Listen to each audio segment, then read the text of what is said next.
Europe 1, 6h56, Thomas Soto. Le vrai faux de l'info de la matinale avec vous, Géraldine Vosner, bonjour. Bonjour Thomas. Sous votre radar ce matin, Laurence Rossignol, autrement dit la ministre de la Famille. Qui s'est félicité cette semaine à l'Assemblée de l'élargissement d'une garantie contre les impayés de pensions alimentaires. Une agence va aider les mères à récupérer leurs dû. 85% des familles monoparentales sont des femmes et environ 40% des pensions alimentaires ne sont pas payées, ce qui aggrave la pauvreté des enfants. Alors ça c'est impressionnant ce chiffre, 40% des pensions alimentaires qui ne seraient pas payées, affirme Laurence Rossignol. C'est un chiffre qu'on a beaucoup entendu, c'est vrai ou c'est faux ? C'est faux, Thomas, et il est incroyable qu'on cite encore ce chiffre. Il vient d'une enquête réalisée en 1985, donc il y a plus de 30 ans, auprès de 2300 femmes qui s'étaient séparées les années précédentes.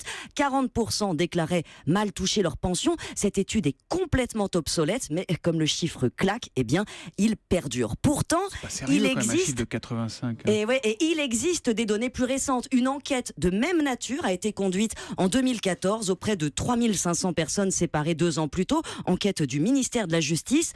12% ont déclaré ne pas toucher leur pension ou rarement. 6% la touchaient de façon sporadique. Donc, s'il fallait retenir un chiffre, Thomas, qui reste contestable auprès d'un petit panel, ce serait celui-ci, pas 40%, mais 18% de mauvais payeurs présumés. Alors cela dit, 18%, ça reste quand même un nombre important. C'est beaucoup de femmes flouées. Oui, des femmes essentiellement. 415 000 enfants mineurs vivent avec leur père aujourd'hui, qui demandent rarement une pension. Les autres, 2 400 000, sont avec leur mère. Et si l'on applique la statistique récente à ces populations, donc 18% de mauvais payeurs, 400 000 enfants environ seraient concernés pour une pension moyenne de 170 €. La caisse d'allocation familiale compense ces défaillances. 730 000 parents solos dont l'ex-conjoint ne paye pas ou pas assez touchent une allocation de solidarité familiale, 100 € maximum par enfant.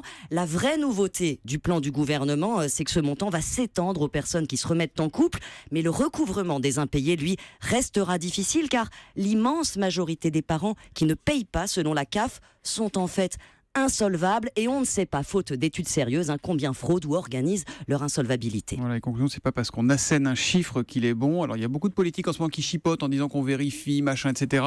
C'est aussi à ça que ça sert le vrai faux, parce que quand on sort un chiffre de 85, c'est simplement lamentable. Merci beaucoup Géraldine.